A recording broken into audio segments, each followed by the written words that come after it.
is presented. I move to approve the agenda as presented. Second. Okay, so moved and seconded to approve the agenda as submitted. Any discussion? All in favor, say aye. Aye. Ayes have it. Okay. Comment, board policy 213. Anybody? Public. Okay. Consent agenda, routine business. Any questions or changes there? If not, I accept a motion. Move to approve the consent agenda. Is there a second? Second. It's been moved and seconded to approve the consent agenda. Any discussion? All in favor, say aye. Ayes have it. Motion carries. Okay.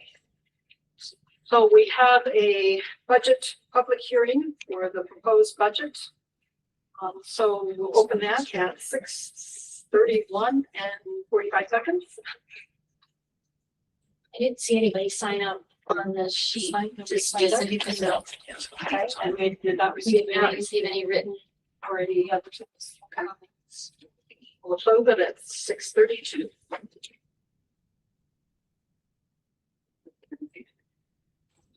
Discussion items, facilities assessment report, GLR. So we have guests here to share our a portion of the facilities assessment. So we go ahead and let Eric and Connor take it from here. Yeah, but you got a USB.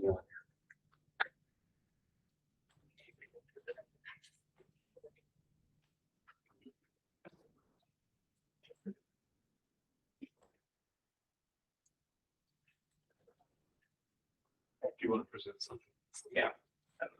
I can just send you the link to the team. You want to do that? Or do you want to put it on? I'll just give it to you here.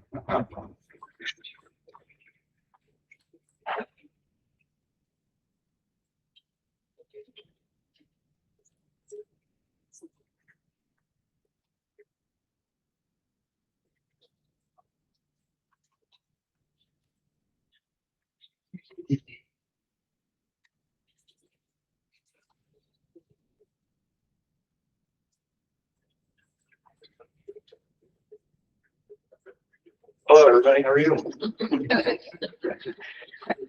While you guys getting plugged in, just give you a little background here. So, in relation to overall facilities, district asked us to look at just kind of what I'll call deferred maintenance type things are. So you guys have done a great job of updating your academic and educational facilities over the last few years.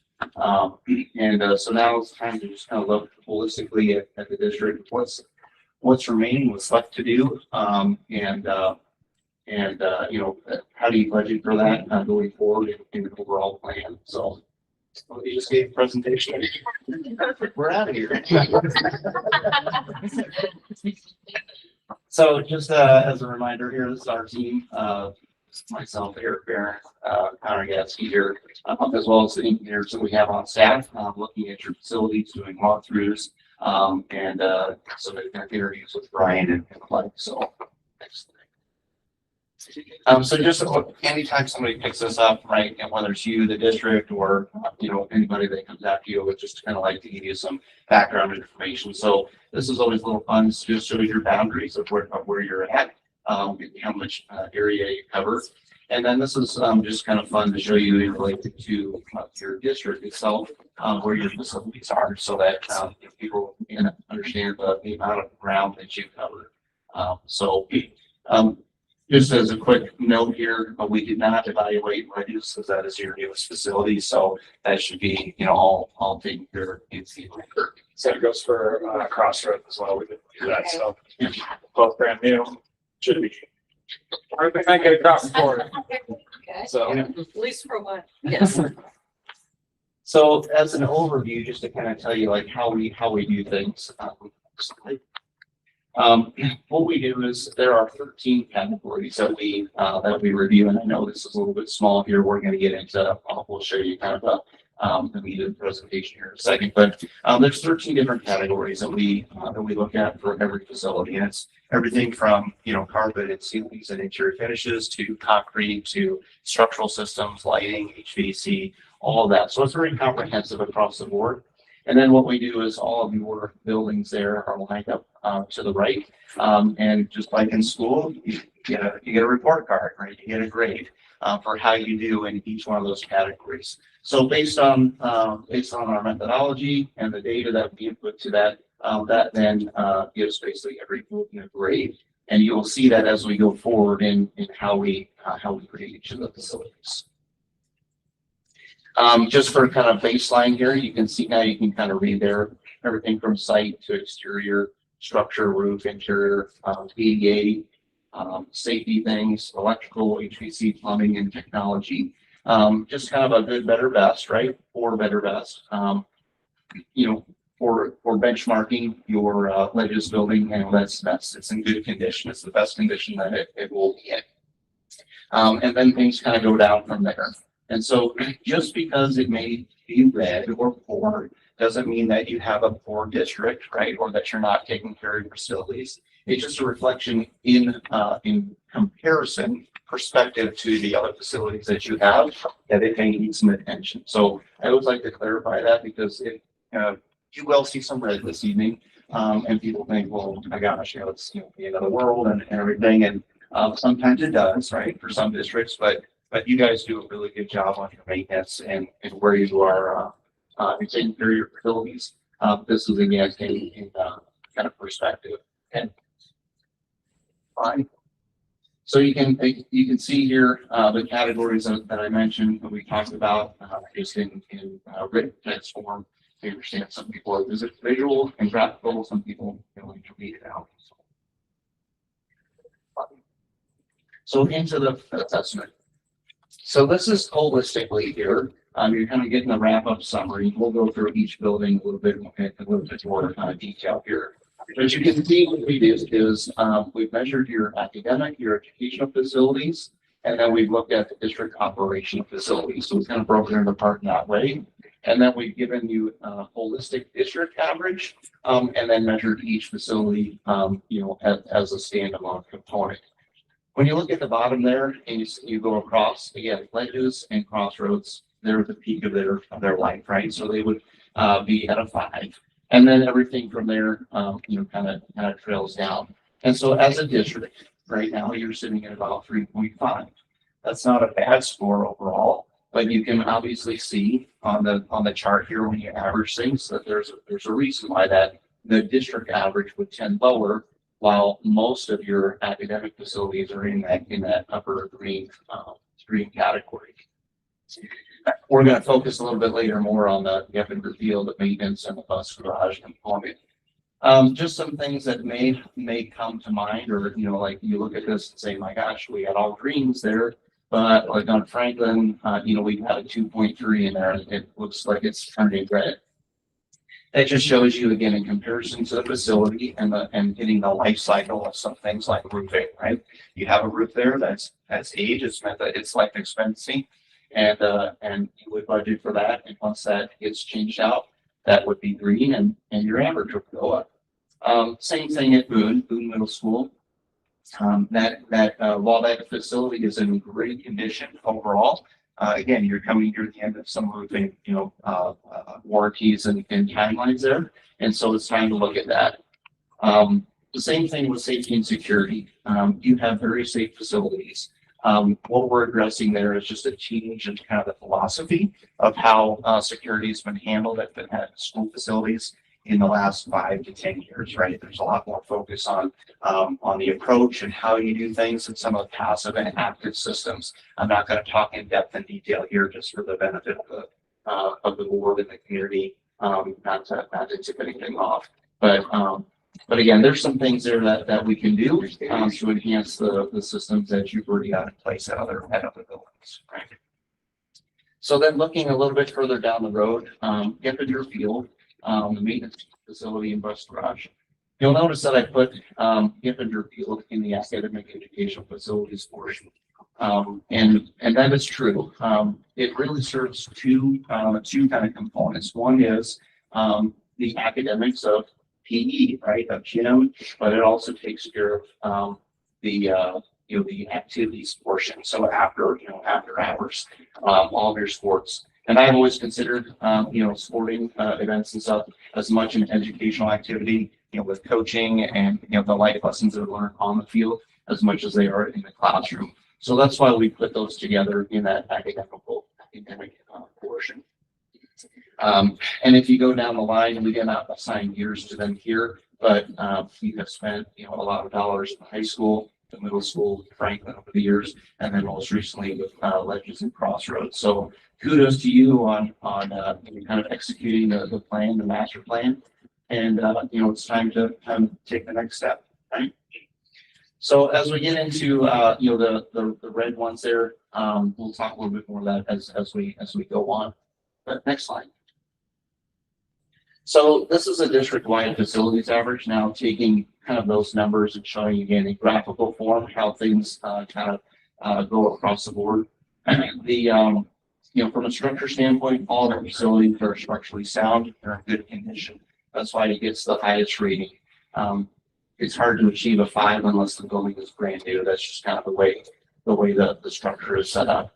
But again, across the rest of the district there, you're doing well. Roofing, that's the low one. HVAC, that's just a constant thing with how codes are and how your systems are operating. They get aged. So. Take individual building. All right. All right, so first building would be Franklin Elementary. With this, you guys have done multiple renovations and you have continued work that you're already doing in that facility, which we've taken into account. There are a few things that we do want to highlight, especially pertaining to the exterior and some roofing needs. So that's going to be reflected in this graph that you show here, that you see here. So on the outside, particularly in the gym area, the ephes that you have kind of around on the exterior walls needs a little bit of attention. There's some cracking and some of that is going to compromise the exterior envelope and start to allow moisture if it's not addressed. Same goes for some of the soffit work that you see there at the main entry. But interior wise, you've got some continued improvements with carpet, ceiling replacements that you guys have been working on, which is reflected in here. And then obviously some of the site constraints that you have with your site circulation. There's some items that need to be addressed with what's that road correctly? It's probably going north and south. There you go. 15. Yep. So a little bit of rework there, but it is relatively constrained site, so there may be some opportunity to try and rework some small pieces of that. So for those that were around when we did the renovation to that, you may not realize, but that's actually a city street there. So the city owns that, and they worked in partnership with the school district to provide that access for you to kind of create the drop off and turn around. The issue that Connor was talking specifically about is on the very left hand side, right down here. We have some service traffic and things that are making it a little bit hard to get around that roundabout. So I don't think that's too hard to overcome, and especially now looking at the different size of vehicles that are coming there and servicing the facility. Just having to work with the city a little bit on making a touch tweak there. So. And then the last thing I would note on here is some playground notes as far as surfacing needs or inclusive equipment. So on the next slide, you're going to see some costs here. Before everybody falls off their chair. Let me explain why and how we get to these numbers. So in that report card, everything that we have identifying there, we have the ability to kind of map that out as one of these categories here. So priority 1, priority 2, priority 3, 4. Okay, and you'll see right after that, it shows what something may be considered immediate, maybe dealing with in a year 1, and then years 2 to 10 and 10 to 20. This is meant to be high level. This is not meant to be, down to the nitty gritty of every electrical outlet, every door handle. So there is there's a little bit of liberty taken in how things are identified and quantities of things. Okay. So the second piece to that is looking at how do we, even in year 1, you got kind of a big gap sometimes where maybe making a decision where between year 1 and year 5, right? So it kind of falls in between some of those categories. A lot of things on here, especially as you get further out, are just life cycle things. So when you're talking about roofs and mechanical equipment, everything has a life cycle to it. So some of those things are in here that you would do on a normal basis anyway. You're just seeing it holistically as one big number, which then scares everybody into, understanding like, oh my, I thought we just made our improvement to this building. You did, and things are good. But again, some of these things are falling on a life cycle cost that you would take care of anybody. For instance, you're doing carpet replacement right now. You're probably spending a pretty penny to do that. But that's just part of the maintenance criteria that you would have for any building. Okay. The other thing is we're showing estimated construction values in the priority costs there. And if you add those up, so you do not add up to 10 million. We're trying to account for soft costs. Not everything will have soft costs associated with it, whether it's design engineering fees, contingencies, permits and things like that you may need with the city or other agencies. So we just apply a factor, a percentage factor to that to help you, gauge as you making the budget for all of your maintenance. Okay. Those are today's dollars as well. And these are in today's dollars. We try to account for a little bit for, some inflationary period between, now and maybe 12 months from now. But as everybody knows, we've been kind of a hyperinflation mode. And so, that's another thing that's contributing to the overall numbers here. So as a wrap up, to this facility, just some major considerations again, overarching and high level here. Roof replacement is number 1. I think that should be, done sooner than later. We talked about the service drive improvements, playground equipment. While the equipment itself, is in generally good condition. Again, looking at either inclusive play and or meeting some ADA things where you got mulch there may not be as accessible for those wheelchairs or crutches, things of that nature. Dixer gym wall, we talked about that. Some soffit replacement and then just generally across the district interior lighting upgrades to more efficient LED lighting. So okay. The next facility we looked at was the middle school. And again, the facility itself, so 2003, and then we did an addition in there in 2009 when we brought the 5th grade over from Franklin. That was about the same time that the Franklin project was done. So again, great facility, it's serving the needs of the district. But again, there are some things that are showing that wear and tear, specifically again here at roof. When you're looking at a facility, the average lifespan of your warranties are generally in the 20-year range.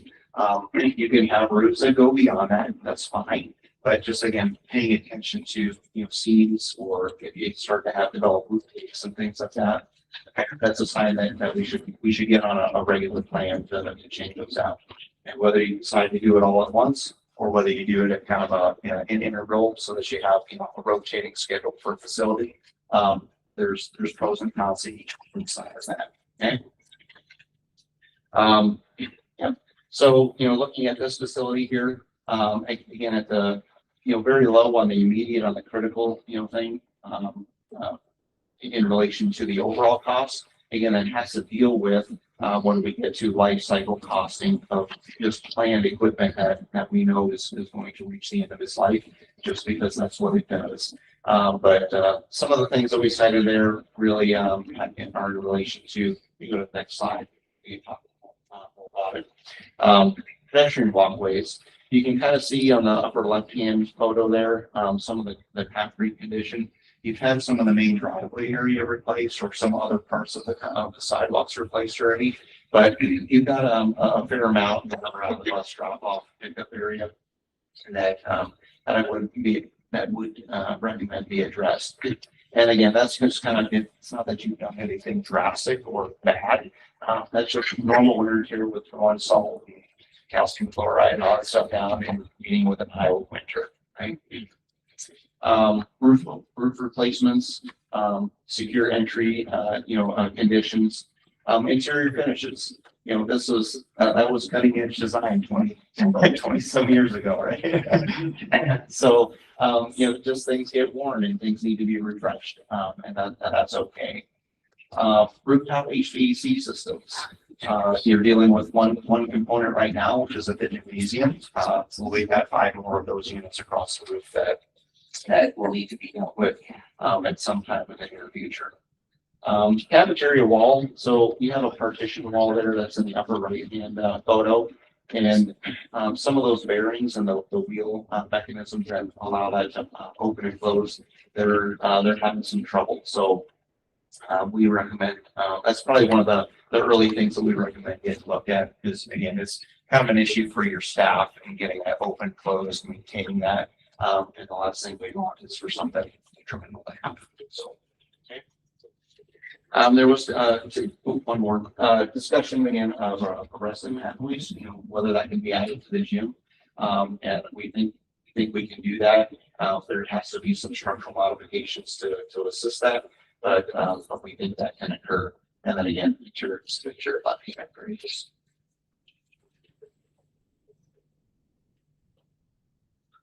Next building would be the high school. So this being overall one of your newer buildings, aside from the 3-story, but with the newer addition out front.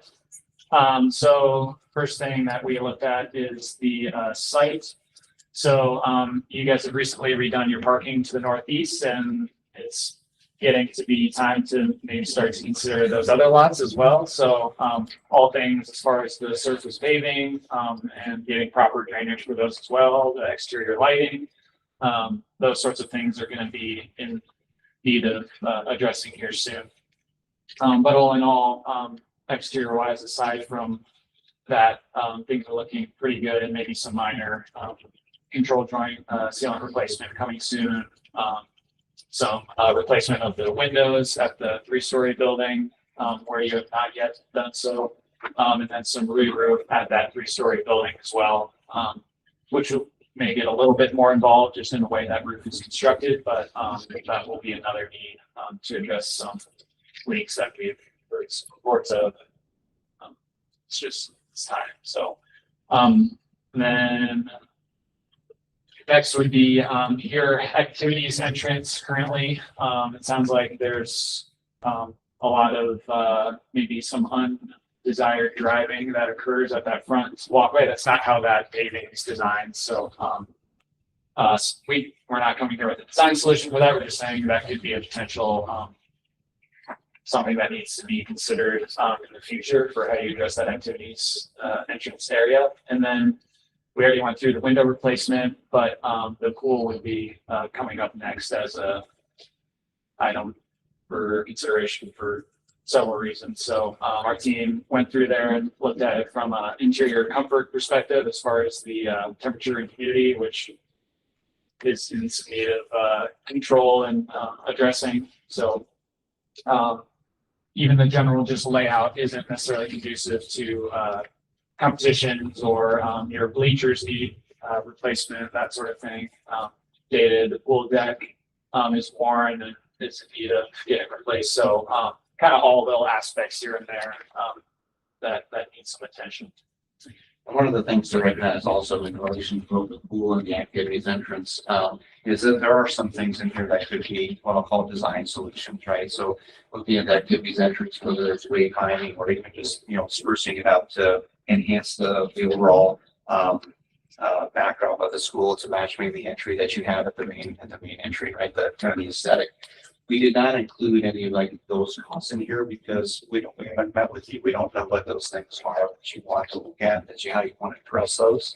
Some people say, well, then you can take some of those, maintenance dollars and apply that to your new solution, whatever you're doing. So it's not like you're double dipping and you're going to double all those numbers. Some of those things would be taken care of through the maintenance program. Some would be taken care of through maybe an enhanced design. In relation to the pool, for as long as I've worked with you guys, that is a continuing ongoing conversation and discussion. It probably can be a whole nother like separate work session. But just a recognition there that we're trying to understand the functionality as much as the maintenance need, right? The maintenance needs, pools, they take water, they leak water, there's the high humidity environments, corrosion, the equipment. They're just a big drain on a maintenance budget, right? And just maintaining and operating those. So it's as much of a philosophical question as it is, what does it do for you, your district, your community? So, yeah. So now we're getting into some of the red, areas here. And maybe it's a surprise, maybe it's not, but just looking at the conditions of the facility, we could not find any data on the year this was constructed. My guess would be pre-1960, maybe 1950, maybe even before that.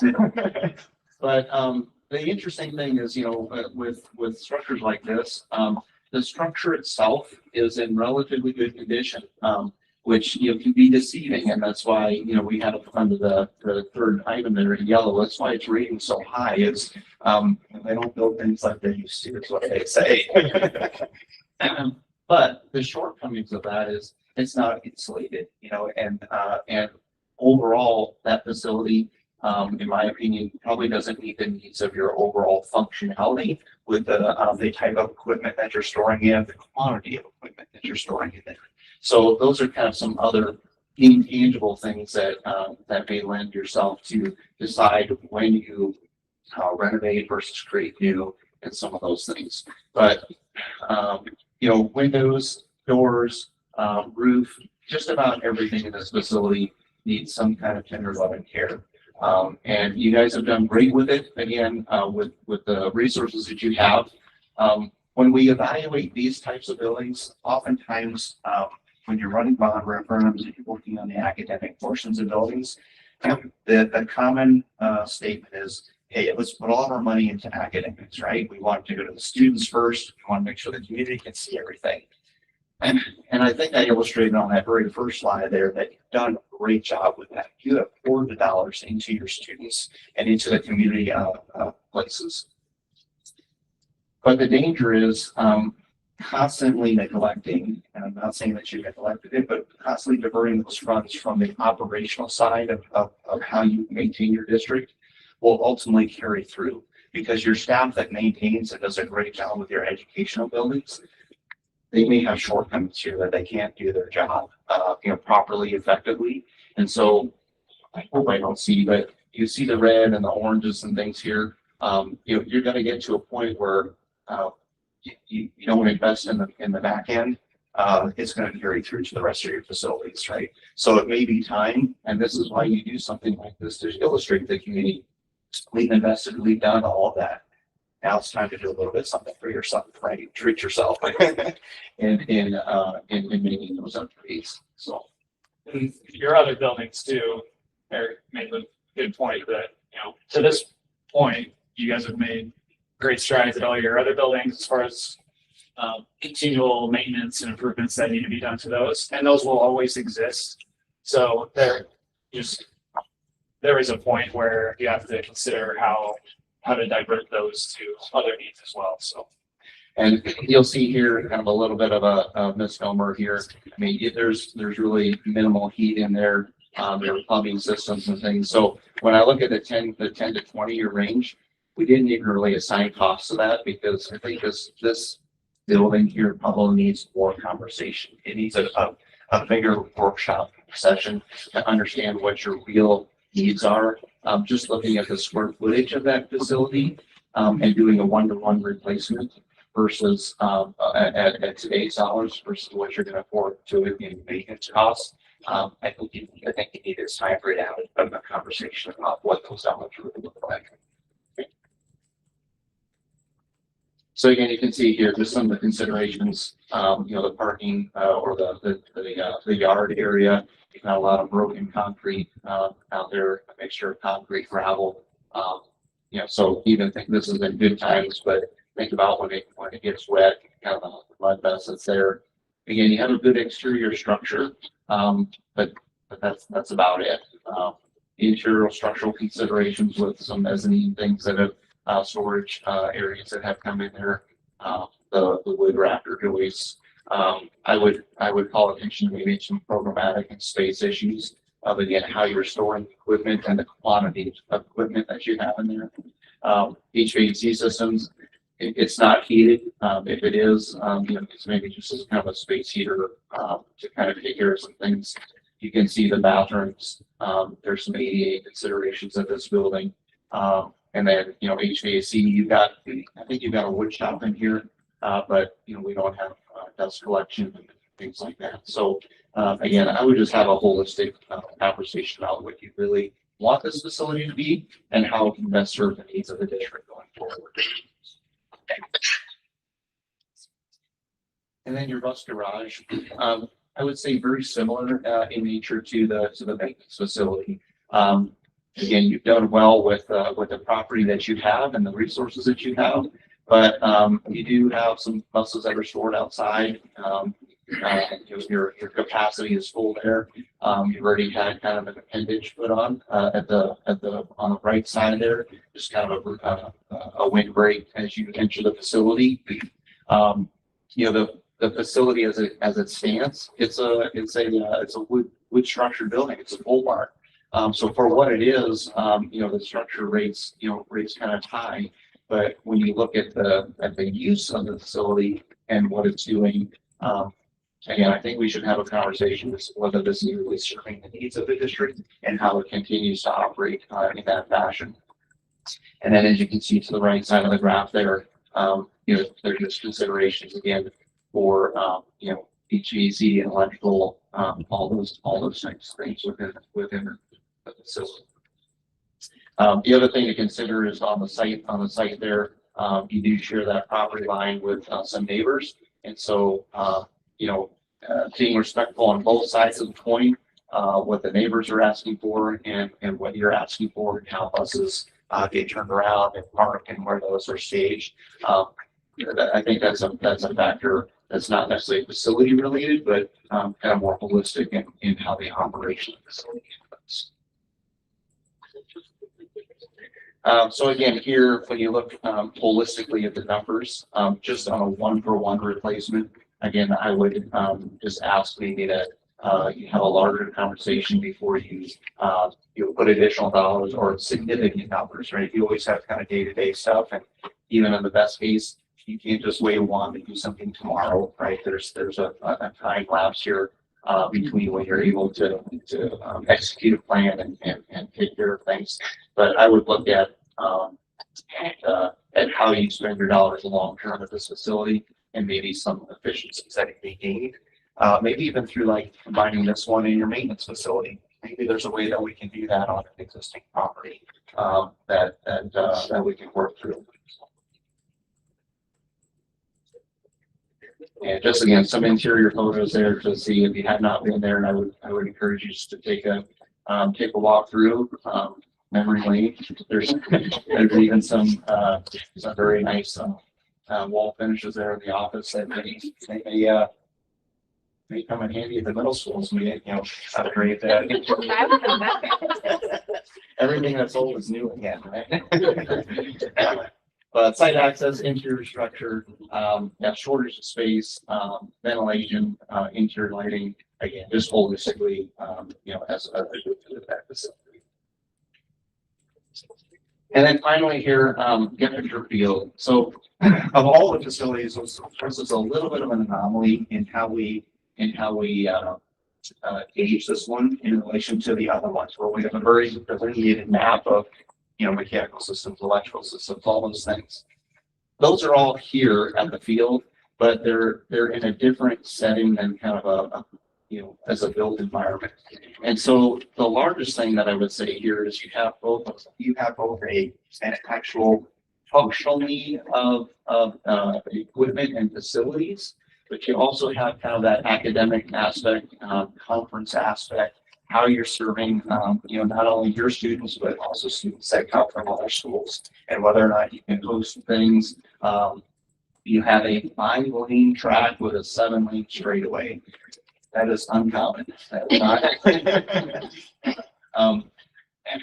Most districts in your conference or what you aspire to be, it's an 8-lane track with an 8-lane straightaway. If you can't do that, it's a 6-lane track with an 8-lane straightaway. If you can't do that, it's a 4-lane track with some combination thereof on the straightaways. Like I said, you have an anomaly there, and it's if you look at your site, again, you're constrained, right, of how this has been put together, where does parking happen? I'm sure the city, enjoys coming around on the blocks there. You got people parking just about everywhere, right? So there's some site constraints. Your electrical systems, I know you just had some lighting, the heads themselves may be replaced, but the poles, the structure, the technology, there's newer and more efficient items that can be had. Your bleacher structure, while it's sound and it's not in danger of collapsing, you do have some code issues that are related to it. So those are things that we would want to address. And then kind of a disparity too. You can see in the background there on the home side, the facility, the concession stand and restrooms compared to what the visitor side is. There's a great disparity there. So, I'm all in favor of painting your locker rooms for the visitor team pink, where, you don't have that psychological warfare. But when you look at just the facilities in general and offering to the community at large, again, I think there's some disparities. And then just, you're fine. So then again, just looking at some of the, the conditions that you have here, the bathroom in your team room areas, to just offering even just a sense of privacy, ADA considerations, both for the home team and the guest facilities. There's just some inherent things that I think should be addressed and looked at in relation to the whole site. So again, the bigger conversations before putting in major dollars to improving systems, looking at maybe what the alternatives are and how you can either majorly upgrade and enhance this facility in its current location, which I would have some reservations to, or whether it's time to find that alternative site. And then again, as I've talked with your maintenance at Bus Farm, are there opportunities here that with facilities that you already own that you could repackage something? So that is the conclusion of our report. Kind of a high level. We will certainly provide you with kind of the detail, the backup, and everything that we've had. But we did want to get to you and just show you, in holistic. Again, you're doing a great job with your facilities. I don't want you to leave this meeting today to say, boy, my home, Connor's home, your home, we all have those things that need to be addressed and taken care of. And you're no different than any other district, but I would say that with the steps that you have made, you are ahead of the game, and this is part of the course. So, yeah. Happy to answer any questions that you may have or commentary. Just on the correct things there, the rubrics as far as the 0 to 5. Was there a chance to go back to the roof, I guess, for like the middle school section? I mean, that was a 2.3 or whatever it was. Yeah. Is that based on it's truly a 2.3 on your scale, or is that just due to where the 5 is at with ledges now? It brought it down to a 2. No, it's individually based on the lifespan. So again, 2003 was constructed. I know for a fact this we were involved in design. It has a 20-year warranty. Those roofs are still original. So your warranty is expired as of last year. It doesn't mean that the roof is failing. It just means that, you know, any repair now that may have to be made is gonna cost you a little bit more. I've had roofs that last another 5 years beyond their warranty period, but again, getting into that annual, you know, inspection, routine and truly making sure that the system is still intact, that's paramount. And when you go over to Franklin, you've got a ballasted roof there. That's a very old technology. I have not designed a ballasted roof in probably 15 years. Just because again, that's the lowest end of the spectrum. You do have some pulling, some stretching, and some things that are going on there. Some leaks that are either have developed or are going to develop. So I would look at that. So yeah, good question in relation to where's the benchmark stand? 5 is basically brand new, and then you just work down the scale from there. Question? Thank you. Yeah. Probably the only question I would have for you, when you plan to give the board the more detailed report, because later in our agenda, we have work sessions we're going to try to set, and it would probably be beneficial to have that prior to work sessions. So I was just curious, kind of timeline wise, what. Yeah, we should really have things up here within the next week to 2 weeks, and finalize the information and then deliver that to you. So, yeah, we're happy to come back and either host a work session or individual, however you want to do it, just to talk through the information. I think that the biggest thing for this is you've taken the step that a lot of other districts have not, and I applaud you for that. Is now you have a means to take any step, right? A lot of people are just kind of going day by day and month by month, and you lay out a plan and work the plan. So the plan can evolve, and that's okay. But as long as you have a plan, it's easy to communicate that to the community and to yourselves as you move forward. So. Yeah, thank you.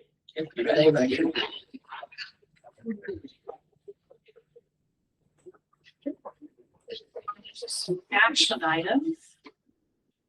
The first one is traditional lesbian festival. Would like to talk with us. Yes. Hello.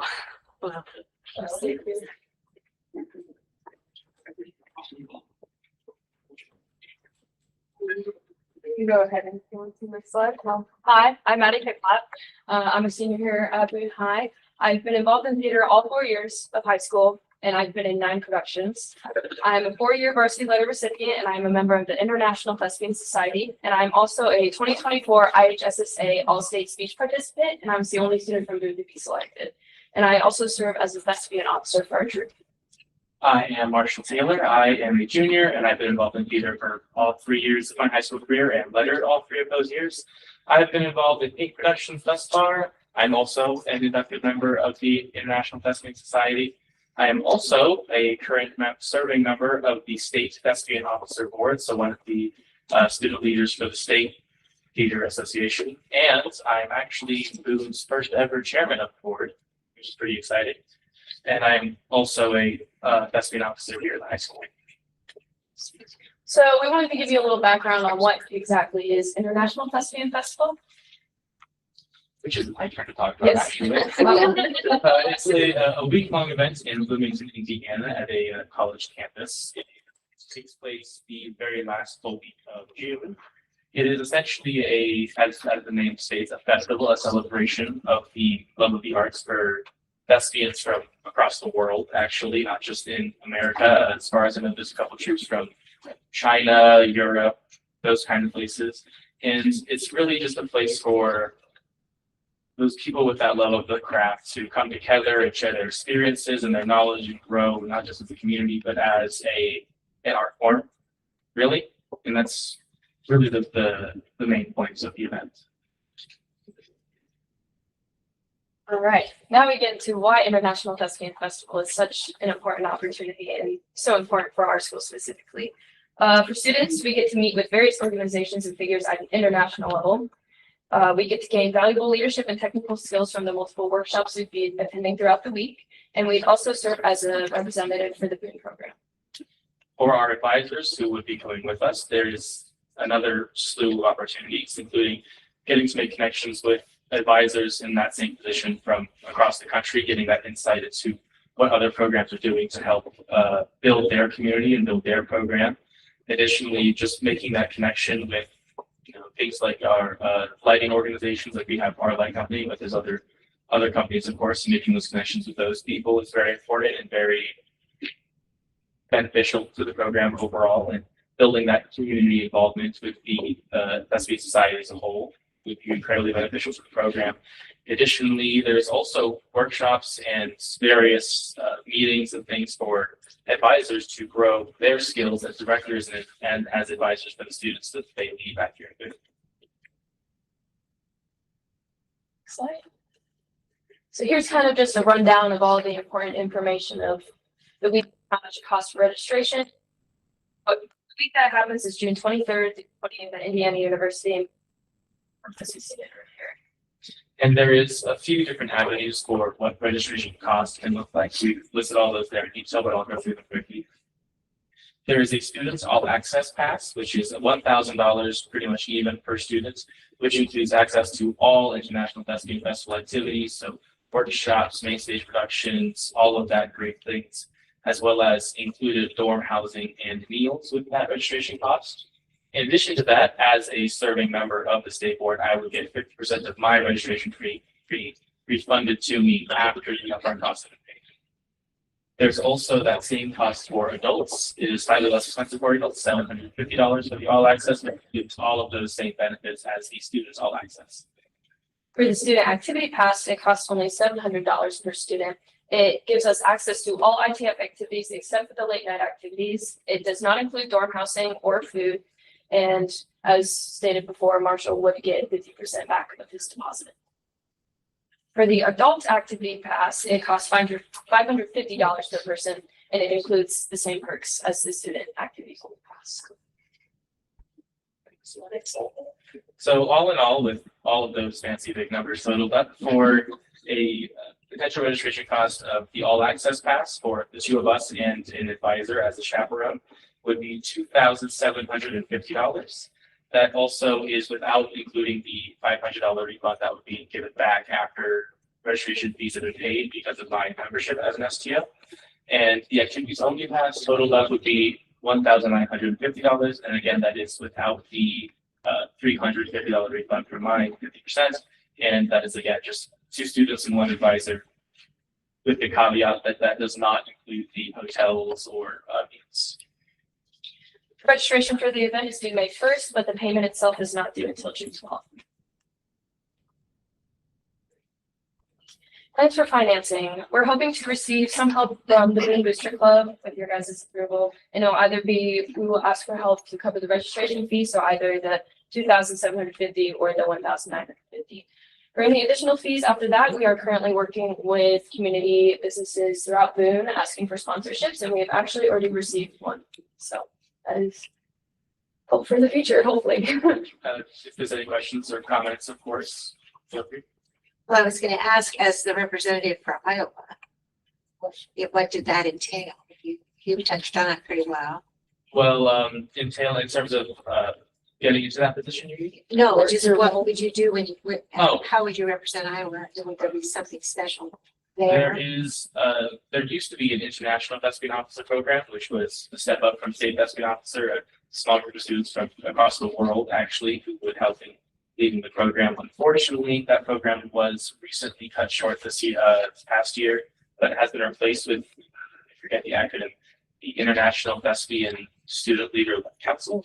It is, they meet once a month over video call, again, student leaders from across the world, all giving their inputs and ideas. And as a state officer, I would have even more opportunities to get involved and put my input in as a smaller state and a smaller state organization to be a voice, essentially.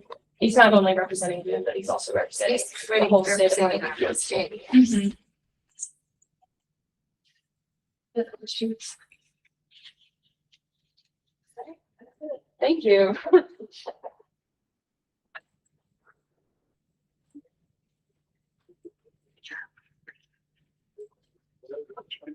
What was the request? Just It's out of state travel. Out of state travel. I move to approve the out-of-state travel request as well as fundraising efforts. Second, second. it's been moved and seconded for the out-of-state travel request and fundraising attempts. Any other discussion? All in favor, say aye. Hi. Any opposed? The ayes have it. Thank you. Thank you. Thank you. We're now on to the FCCLA National Leadership Conference. Hello, a little similar to their story. I'm Heidi Hicks. I'm a sales teacher here and a skill advisor at Boone. And I'm excited to introduce you to Alice. She's a freshman here at Boone.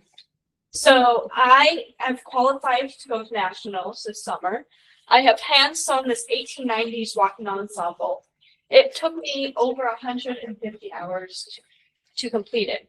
But this work has paid off as I have gotten first place at both districts and state, meaning I am the only one to qualify for nationals from my competition.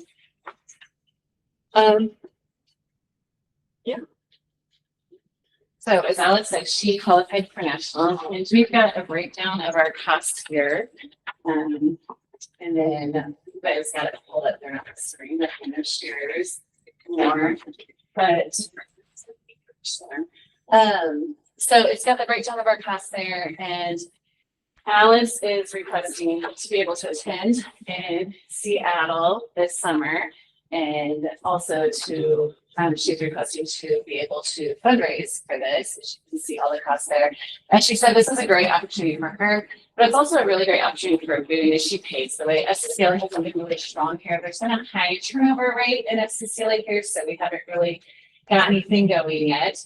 But our goal is to get things going. And when Alice came back from the state, the students were super excited just to see that her success in that. And they're already talking about nationals next year. So hopefully next year there's a whole group of women here asking for out-of-state travel. But it's an awesome. We started with $0 and just the excitement of students. I know you probably all were at Pack the Gym night and seen the things like that. And on a personal note, this is near and dear to my heart. I was a student at UCLA.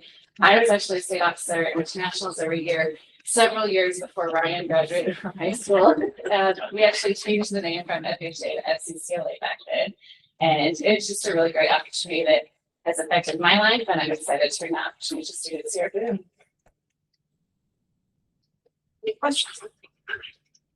How big is nationals? How many students are there? 7,000. Not all of them compete. So from the state of Iowa, you have to have not only a gold rating, but also first. So we had another student that got first place in her category, but the competition to go to nationals is really, really tough. So actually nobody from her category qualified to go to nationals. So the fact that as a freshman, Alice qualified, I mean, you can see her project that she did was a little extreme. And so it's a really big deal for her to qualify to go. Any other questions? Is there a motion? I move to honor the request from Heidi Hicks to accompany a student and to go to the National Leadership Conference and to fundraise. Probably getting it up. Recommended approval for this request. Is there a second? Second. It's been moved and seconded to approve the request for out-of-state travel and fundraising to fund the trip as presented. Any other discussion? And did They you, were saying- I want to ask, did you design that for a play or for some kind of, or just the No, experience just of the learning how to experience. sew that? Oh my. She competed in fashion construction, so Uh-huh. she could use a pattern to construct something. And that's what she chose. A little bit about insider information on Alice's personality is the students, she practiced her presentation a lot in front of her classmates. And one class that she presented in front of, they said, well, where would you wear something like this? And she's just like on a Tuesday, like, why don't I look at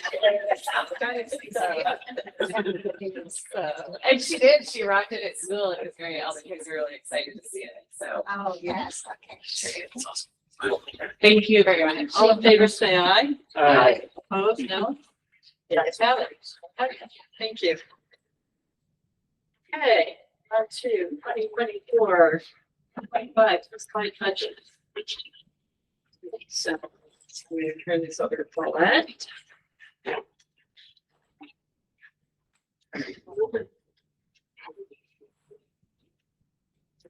should have attachment there by the hearing. The hearing and All right. So this is what we are now referring to as hearing number 2. If you remember that this is a whole new process for us this year and requires 2 public hearings. We had the first public hearing on March 25th. We had one guest attend and ask some questions. And so this is kind of the second half of this new process. A lot of these slides you saw before, so we're going to go through them pretty fast. Public hearing number 1, which is what we did on March 25th. You can go to the next slide, Levi. Impact of supplemental state aid, as we talked about on March 25th, we didn't yet know what supplemental state aid was going to be. We were hoping for 3%. We ended up getting 2%, 2.5%, sorry. So our budget guarantee amount is $89,615, but our new money is still at $155,563 because we are still on the budget guarantee.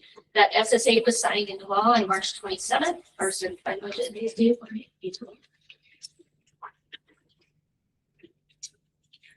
Next slide. This is a review also. If you remember, we published for our first public hearing at 0% because we didn't know what we were getting. And so that property tax rate, the proposed property tax dollars was about $11.7 million with a rate of $17.25. What we are actually have on our second hearing is the 2.5% that was signed into law. So our property tax dollar levy will be just about 11.3 million, and that comes in at a rate of 16.68 approximately. This would be a 13-cent increase over our current rate of 16.55. You go to the next slide. Although there is an increase in the rate, the liability per thousand is actually down because there was a change in the residential roll back. So less of your assessed value is actually taxable. So even though we're proposing a 13-cent increase in the rate and the total property tax dollars, the liability per resident is going to be down about 14%. There are several provisions, several calculations that have been added to the foundation formula over time that provide additional property tax relief for us. So I always like to, after we know what our numbers are, bring those to your attention so you know that we are actually getting some help from the state. All these property tax cuts that are being made. They are backfilling with state aid in some of these areas. There's 4 areas that we are getting property tax relief. This slide just kind of tells you what each of those are. But if you go to the next slide, for fiscal 25, our property tax relief provisions come to about $1.47 per thousand. So without those relief provisions, our tax rate would be right around 18.15. And then again, a reminder, we've seen this before and talked about this before, but we just want to make sure that, you know, everybody understands we are one piece of a consolidated tax rate. There are several other levying authorities in our district. So this would be an example of for someone who is a resident of the city of Boone and lives in the Boone School District. Now, the property tax statements that were mailed out by the county auditor, those statements only included the city, the school, and the county. They did not include any information on the other levy authorities.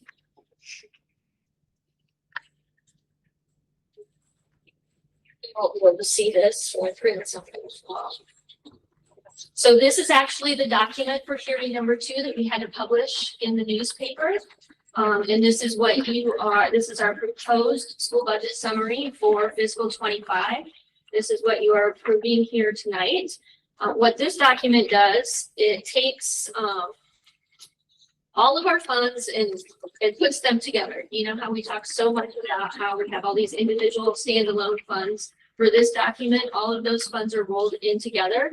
And so like the actual 2023 column, that is all of our funds, revenues and expenses all added together. We then re-estimate what we think our ending fund balance is going to be for fiscal 24. And then we project and do our budget for fiscal 25. So what you are certifying here tonight is our summary, and in these, the formal legal budgetary control for our certified budget is just based on four major classes of expenditures known as functions and not by fund. So I highlighted those four functions in green. Those are the functions of instruction, support services, non-instructional programs, and total expenditures. That's what our legal budget authority is on. And if you remember, there's a report that we see every month that tells us what our expenses to our published budget is. So that's what we're monitoring there during the year. So we have those four areas. So we are certifying that we will not spend any more than $41,380 if you look at line 39. $41,380,127 for fiscal 25, and that's a proposed property tax rate of 16.68.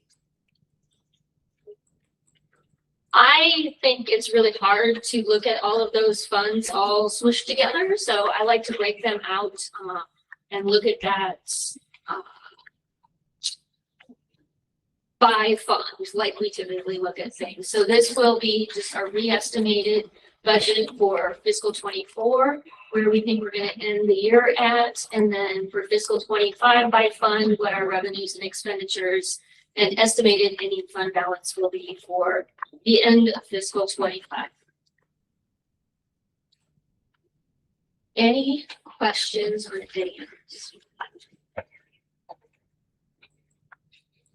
Any concern on the estimated ending balances of the direction some of those are heading? There are some things that we are concerned about when looking at some budget projections. There's just so many unknowns right now.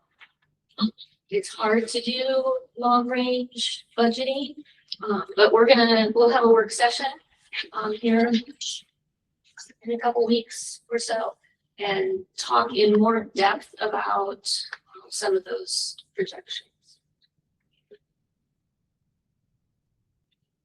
Is there a motion? Approve the FY 25 certified budget property tax rate. Move to approve the fiscal 25 certified budget and property tax rates of 16.68254. Is there a second? Second. Moved in a second to recommend approval of proposed FY 25 certified budget property tax rate of 16.68254. Is there any further discussion? All in favor, say aye. Aye. Opposed? No? Okay, the ayes have it. And on to surplus levy resolution. So you want to go through this? We did this. Okay.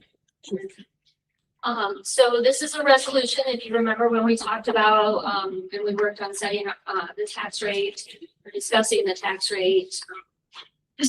We can pre-levy for $375,000 and pay off some debt early, which would result in an interest cost savings of $97,500. And so we have proposed to do that, and this is just the formal resolution allowing us to do that. Is there a motion to do so? Yeah, motion to approve the resolution as presented. Second? Second. It's been moved and seconded to approve the resolution as presented. Any further discussion? All in favor, say aye. Aye. Opposed, no. The ayes have it.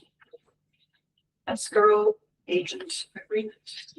And this is in relation to that, we're amending our escrow agent agreement. When the time comes, they will hold that money in escrow for us until the public is due. Is there a motion to approve that? Move to approve the escrow agent agreement. Is there a second? Second. Moved and seconded to approve the ESCO arrangement agent agreement as presented. Any further discussion? All in favor, say aye. Aye. Opposed, no. Ayes have it. Public hearing for FY 24 budget amendment. Yeah, so our budget amendments for this year have to be done by May 31st. So we would like to set a public hearing for our May meeting, which is on May 13th at 6:30 p.m. And get that published and have the public hearing at that time. Is there a motion to do so? So moved. Is there a second? Second. Been moved and seconded to set a public hearing for the FY 24 certified budget amendment for Monday, May 13th at 6:30 p.m. Any further discussion?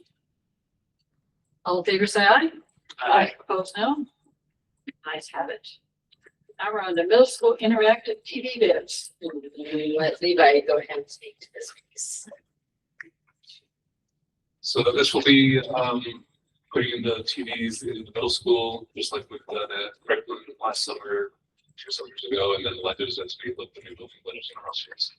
So same concept, taking out the projectors out of the rooms, putting in touchscreen interactive TVs.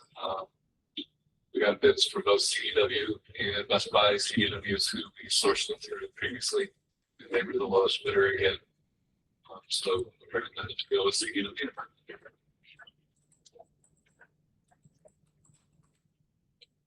Move to approve the middle school interactive TV bids to CDW. CW. CDWG. Sorry. Yeah. Government. Yes, we moved and seconded to approve. Right. To approve the interactive TV bids to CDWG. Any further discussion? All in favor, say aye. Aye. Opposed, no. The ayes have it. Okay, we're up to middle school English language arts update. Yeah, so this is not an action item, but we wanted to, let Scott just, or Jill share a little bit about just some schedule changes that we're trying to do, with regard to language arts program. You can share schedule and I'll pipe in on curriculum. Okay. You got it here. Great, great.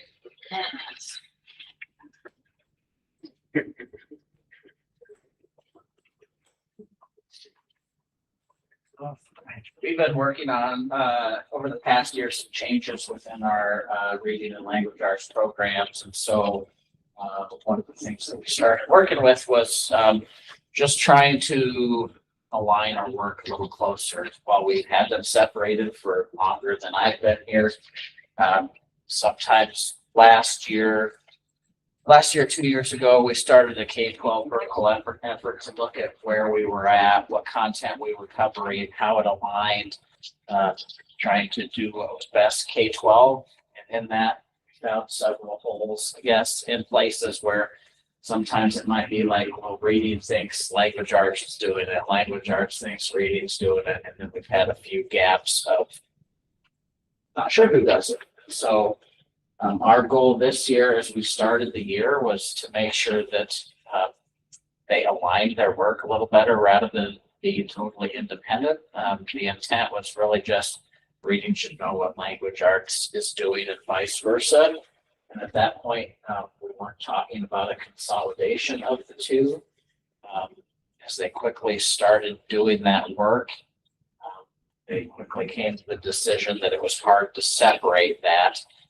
And been piloting a little bit with some Common Core curriculum this year and some units. So as they would plan those out, like reading might be to a certain place, language arts, when they're done, they're taking off. And then if they got behind, they would wait maybe 3 days before they finished, before the next group could start. And what I thought would be a conversation a couple of years down the road was probably 2 or 3 weeks down the road. And so really, I think they started thinking I was forcing them to combine. And I said, I'm not doing that unless the team comes together and we sit down and have discussed reasons why and what that might look like, and will help facilitate that change. And then 2 weeks later, like I said, they came and said, this doesn't make sense that we have these separated. It's probably what's best for students and what's best for teaching. For the content, to be able to know what your kids are. So in that setting, when they decided that, we quickly started looking at scheduling, what that might look like. And their first request was to make sure that we didn't go from a 40-minute block of reading and a 40-minute block of language. So 80 minutes to just a 40-minute block, and now you need to do both. They still wanted to make sure that they had that time together. So that's our intent moving forward as we're working on the schedule. Is still having an 80-minute block of ELA, which now is just ELA instead of reading or language arts. So we've got some things in place. We're piloting some curriculum. They trialed a couple of units this year. I think they like Common Core. It really sets up everything that needs to be done from instruction and assessments.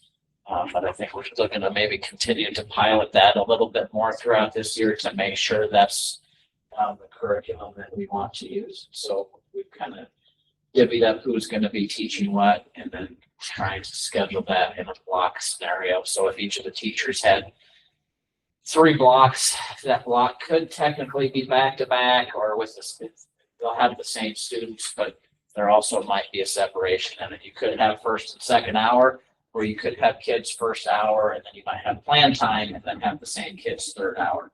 So you'd still have them for 40 minutes in that block time frame. And so there was a little concern earlier on that people like middle school is going to a block schedule. So when we talk block in that sense, we're making sure that the students are blocked with the same teacher and in the same class. So when they go from first hour to third hour or fourth hour to 6th hour, it's hard to leave off one class where another one started off, or if you're doing interventions based on your students, it's hard to intermix those classes if then A to B is totally different kids. So that's been a goal that we're working towards with scheduling. So with ELA, we are going to technically block those sections and then combine for 5th through 8th grade. So currently right now, it's not blocked in elementary, and it's not separated in elementary, and it's not separated in high school. So we've been the weird one in the middle that's kept it separated. It's hard to find anywhere that keeps it separated anymore. I don't know if that was a trap at that point. I think maybe we thought the intent was like if you're just teaching one subject area that you're focused on one versus another, but really those content areas aren't meant to be separated. You really need both go hand in hand, and it makes sense to be utilizing the resources that they are in the writing. And if we're reading out of this text, then we're writing examples out of the same thing and not having 2 separate things. So I think in a quick couple weeks,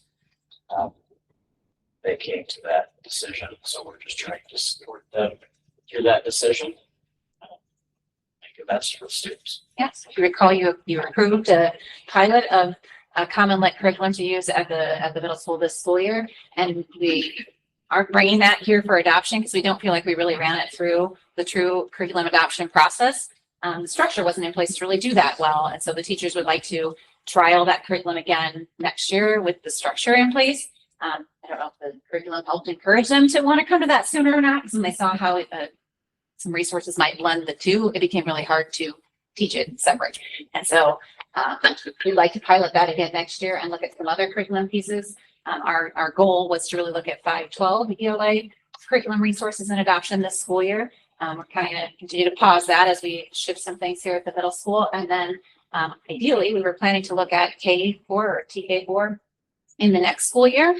But our TK4 team has embarked on some really in-depth learning. It's called Letters, and there's a lot of talk about that. The state is providing some opportunities for that really in-depth learning about teaching reading and how kids learn to read. But that training is a 2-year commitment. And so our elementary staff are currently committed to that. And we don't want to adopt new materials while we're just beginning to learn that might really guide something meaningful to help support us in teaching that. So pushing back everything an additional year lets us be really thoughtful and make sure things align and that we're not just selecting things in a hurry simply because it's due. And it is due. So we're looking for ways to support our teachers in the meantime, but at the same time, make sure that what we do end up purchasing is really thoughtful and the structures allow them to do that. Structures on the learning line. we were able to run a couple finalists this year. So we had a 5-6 team with Gabriel Patterson and Megan Kelly that were kind of co-teaching reading and language arts together. So they were working together on that end. And then the same on the other end was Maddie Gibbs and Keith Lehman at the 7-8, looking at the combination of those two areas. So that's kind of what they've been. We've had most of our planning since about winter break. Was about shortly when we made that decision to do that. Most of their PD has been around aligning those and combining the two areas and starting to look at how they're going to do that within their needs. So I think from a board perspective, the only thing you might hear from parents is why does it say ELA twice? And it's just because it's no longer separated. Or my other child had reading and language, but now this child has 2 blocks of ELA. Like, what's that What mean? is that? So just so you know that that's what it is and you know why it's that way. And Be that way next year then? Is that the Yes. plan? Yes. Yep. Any other questions? I'll keep you in the loop. yes. Thank you. Thanks. I want to say that. Yeah, middle school wrestling. You Middle said. school Wrestling programs. Wrestling.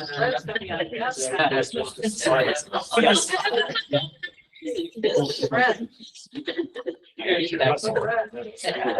you go. I like that. You are. You got the top chair. All right. So, girls wrestling was sanctioned by the Iowa Girls Athletic Association a couple years back. And, district and board supported that move, to create our own team. Had great representation, from our district. We had 11 girls this year in high school. And, as you probably heard, girls wrestling, has, grown in popularity throughout the state.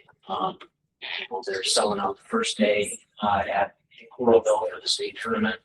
High attendance at regional sites. Been fortunate to have a couple of girls go represent us at state the last couple of years. They're even talking currently in the advisory council for that sport to split into 2 classes. So it's grown in 2 classes. So it's grown exponentially the last couple of years. And so with that comes some decision making that has been put on schools is how do we continue to support the growth of that program? And we've been fortunate to have 2 really good head coaches, George Overton and Josh Atwell, the last couple of years. We've seen where our growth is kind of stopped a little bit at the middle school level. And looking at that, and we've had discussions within our conference AD committees talking about what we can do to continue to build a 7-12 program. One thing that we're seeing is kind of that equity piece where 7th and 8th grade wrestling is offered before winter break during the same time as 7th and 8th grade girls basketball. Whereas 7th and 8th grade boys basketball is offered after winter break and then it's split, but not necessarily anything for the girls. And so within our conference and some of the concerns are noted up there, lack of comfort a little bit in a room of 20 to 25 boys. Since we have adopted a full girls program, our girls can only compete against other girls. So sometimes when we go to meets, there's no matches for them if there aren't any girls competing. So, and it's something to keep in mind too, as we are building a program of that transition between middle school and high school, because we have that girls program, middle school and high school can at times practice together, but the logistics of taking them from middle school to high school or to crossroads gets a little complicated. And so our conference, along with the Heart of Iowa conference, I believe the Heart of Iowa conference has already moved to that for this year, that girls wrestling will be offered after winter break, with girls basketball being offered before winter break, kind of mirroring the boys' seasons. And our conference, all of our schools are looking to move towards that for the 24-25 school year, to be able to offer that and give girls an opportunity to try out basketball, try out wrestling. From what I understand, we had a couple of girls participate in middle school girls wrestling this year. We would have had a couple more had it been opposite girls basketball. And so there's that, also that equity piece that want to be aware of too with Title IX. Are we offering the same access and opportunities to both our boys and girls? And at the middle school level, that's an opportunity for them to try different things and see what they like.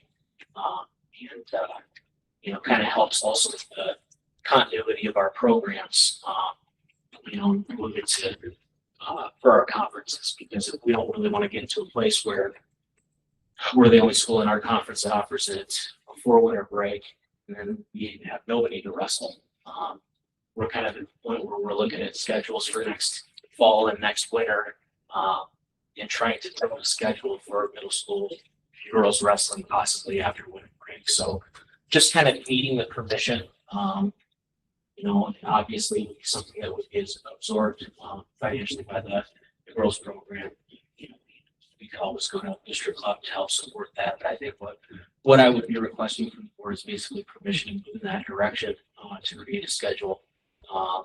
You know, we have that option. We're fortunate to have a middle school wrestling room, as well as high school wrestling room that our high school girls practice at Crossroads too, because we have that facility.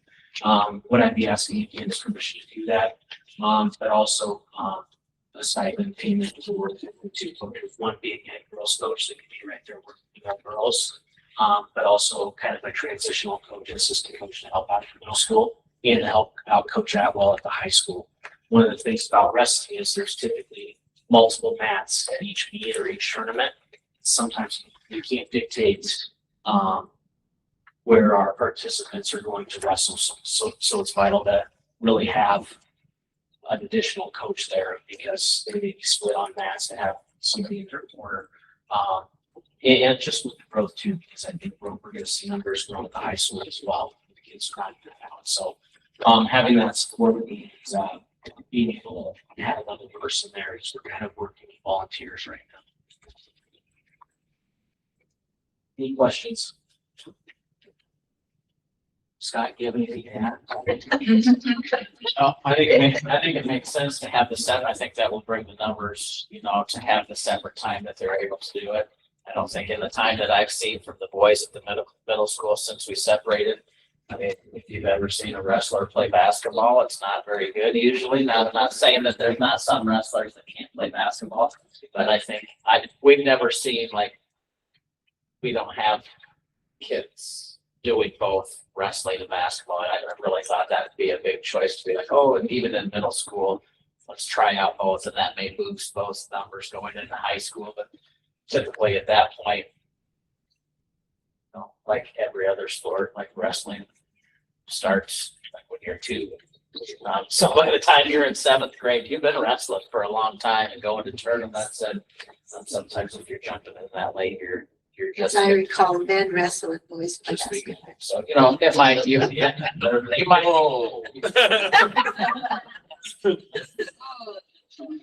You might at some point get a few students that try out both sports, but like typically that's not the experience I've seen with the middle school boys of having increase in the numbers because we split the seasons to allow them to do both. So there might be a student here or there that chooses to do that. But I think the numbers will go up just having a separate time and space, a way to do that. That sport that needs to be able to always get to wrestle. And you're checking with compatibility with our other conference people to see how this works. Yeah. Right. So all of our current conference opponents are making this move this year. And then Heart of Iowa, which is the conference that we received the invitation from, they've already made that. Okay. So there would be competitions for our kids to be involved in.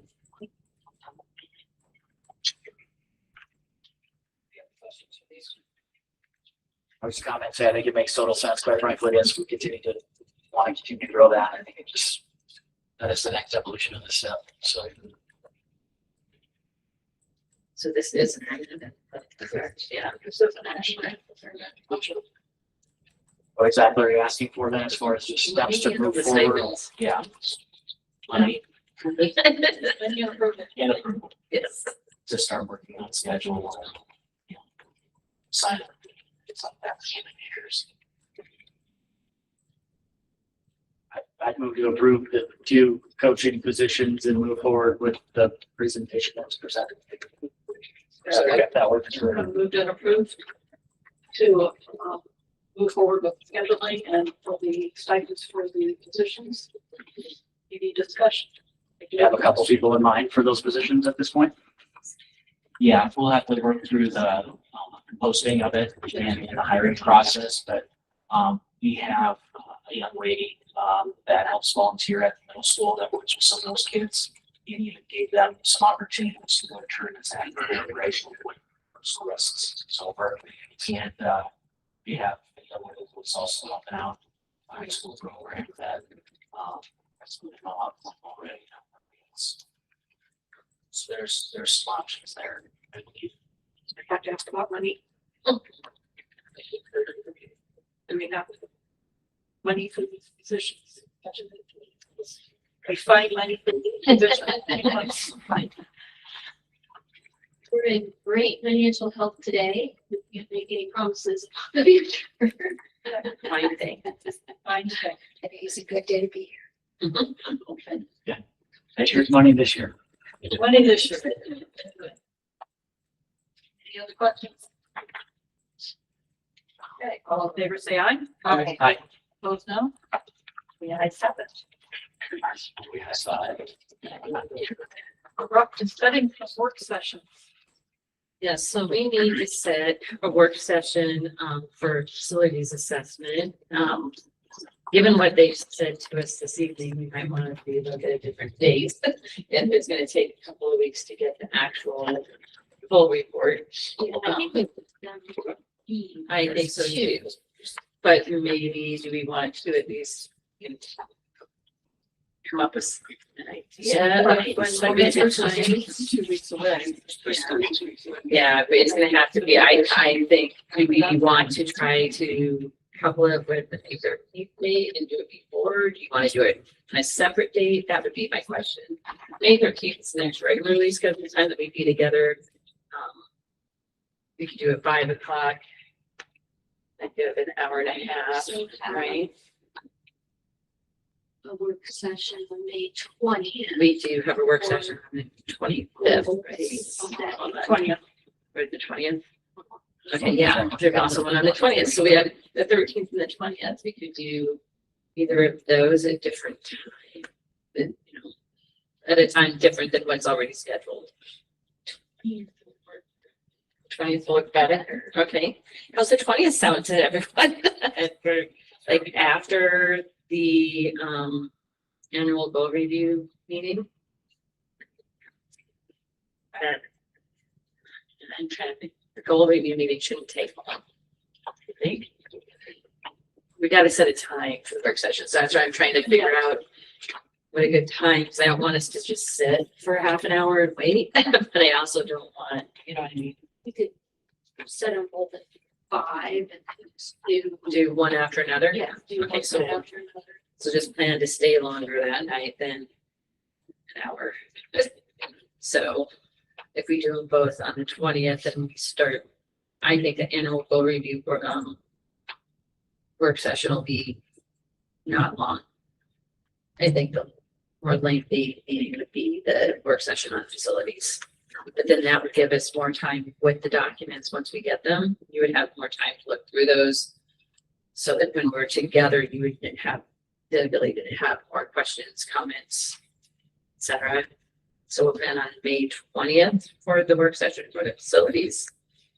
Okay, and then we also need to do a work session for budget projections, and we had just wanted to do that sooner rather than later. So we were throwing out the idea of the 18th, but I know that didn't work for everyone on the board.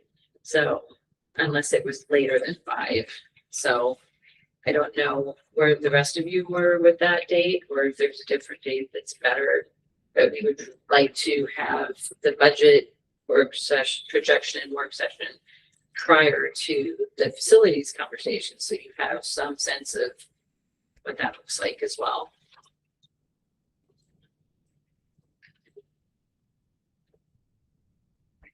So that I heard from one person that said the earliest they'd be able to do would be 6 o'clock on the 18th. I don't know if that's still even very good for them, so.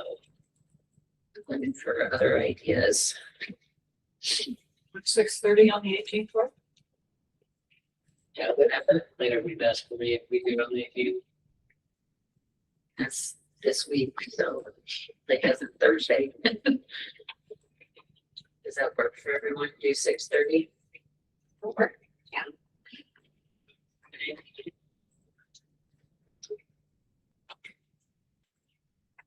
Okay.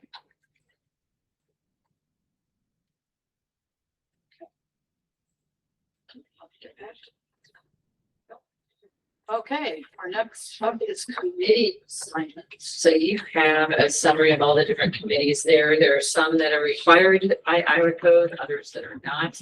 Those were specifically stated by each committee, whether they're required by code, which ones are not. The vast majority that are listed in that list are simply kind of as needed informal committees. They aren't committees that meet on a regular basis by any stretch of the imagination.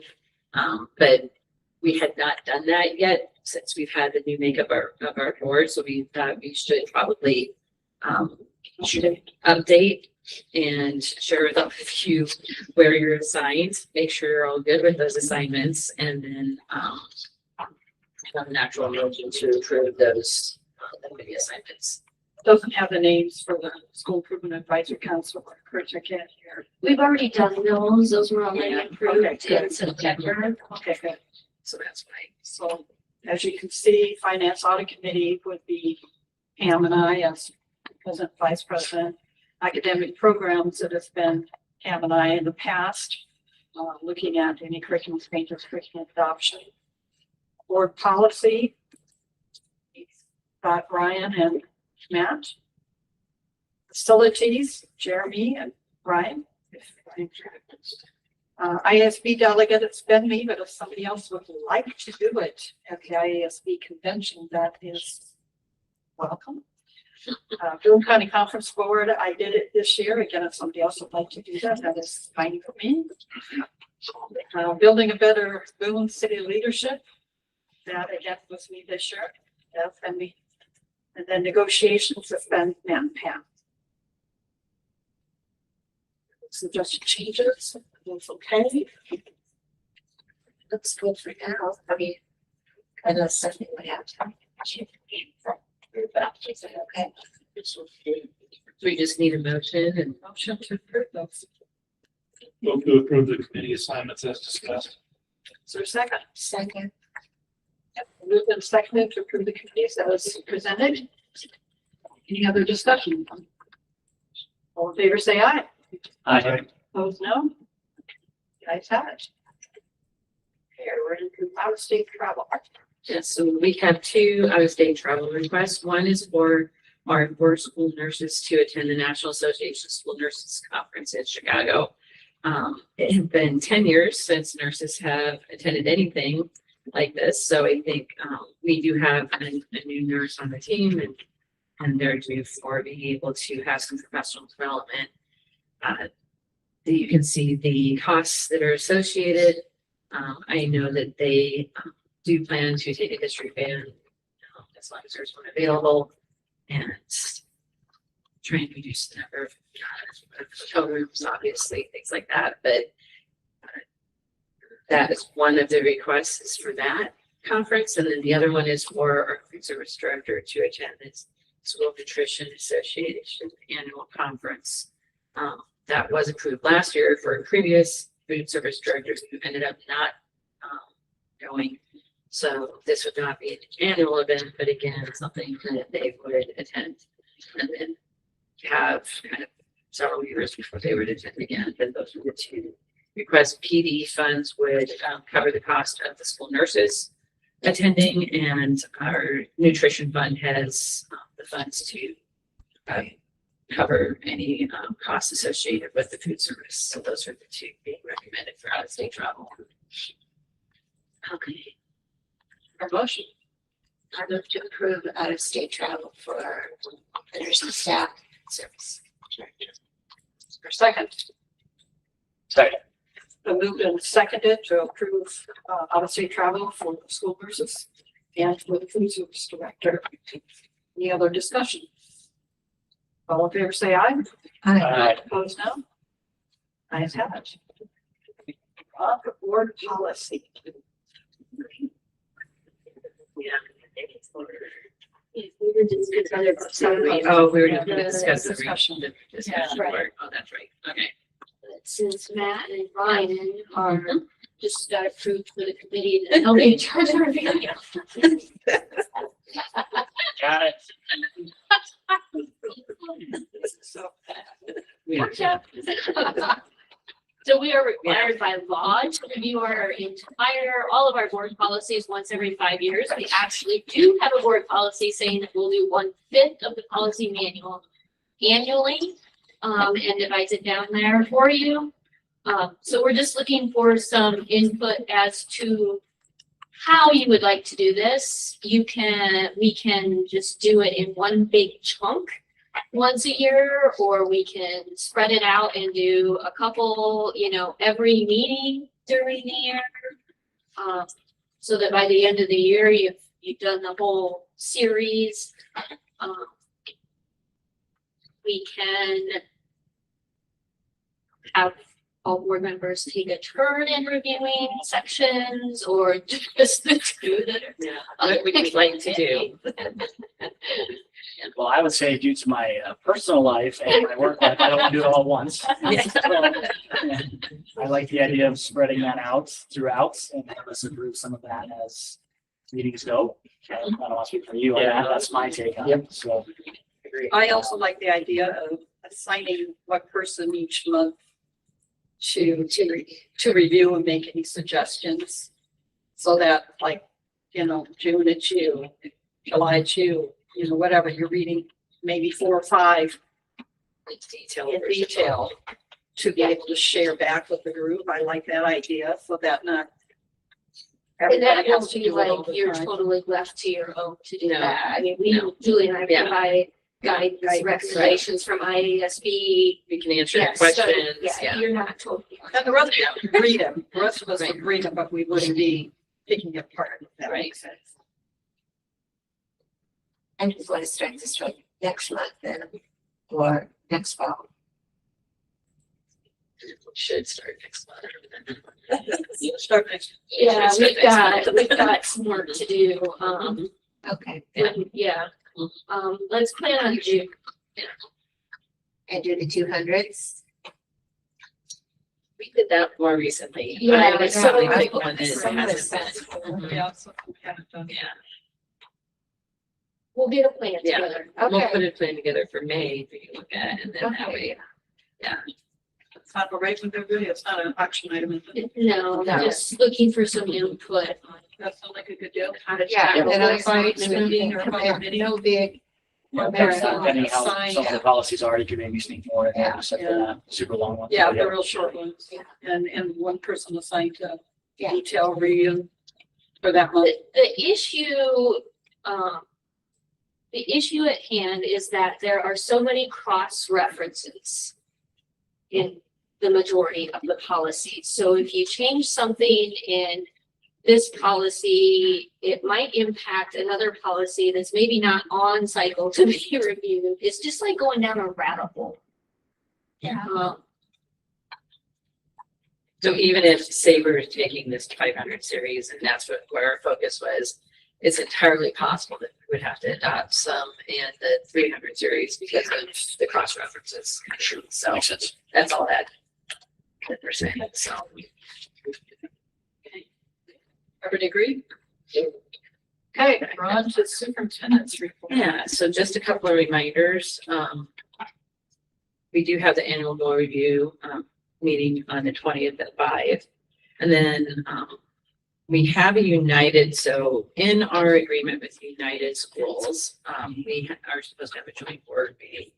And it has not always been annually, but there is a new sheriff superintendent, and they would like to have that annual meeting. Would take place here this time on 30th at 6. I do know we have one member that's not available for our board, but as long as we have a quorum, we could move forward. So I just need to make sure that we would have at least 3 of you able to make that April 30th date at 6. And when we asked about the agenda item, essentially, they just want to make sure we're reviewing our agreement. It will end in 2027, and I think they're anticipating what that might look like moving forward in 2027. So I think that might be part of the conversation. So I was the one that had a conflict, but I would ask, I think last time I went to a joint one with them, we went there. Just to Yeah, plan to have yeah. them come here this time. and that's what they're going to do. They're going to come here this time. We get a little that night, 6. It's kind of the way my schedule's run to about every board meeting. I'm sorry, coach ships, so. It's not much of a game if you don't show up. And then the only other thing that United had asked for is if we had any data that let them know how their students were performing, whether it's on ACT or, yeah, exactly. But it's hard sometimes to tease that out if we don't always know. So we'll do our best to try to do that, but it's So you're gonna look for some alternative dates? Can't they just give us a list? good question. Who can be here I that would day? say they, Can you be here that? I think, yeah, I can be. Cancel 3 of us. We have a quorum. Are you two okay with us moving forward without? That's just more of an informational meeting, right? Yes. There's no really action stuff in that aspect, which I think could be. Not that we're aware of. Going into it, I think it's just a conversation about our agreement and if everyone's okay with how it's been going.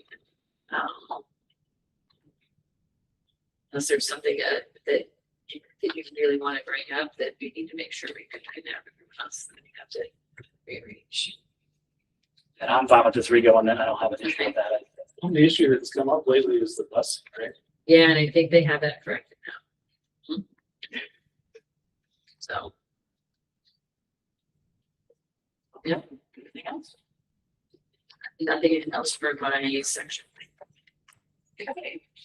Okay, we're gonna take a little bit of break then, and we will go into closed meeting. Take that break. Just walk around and such.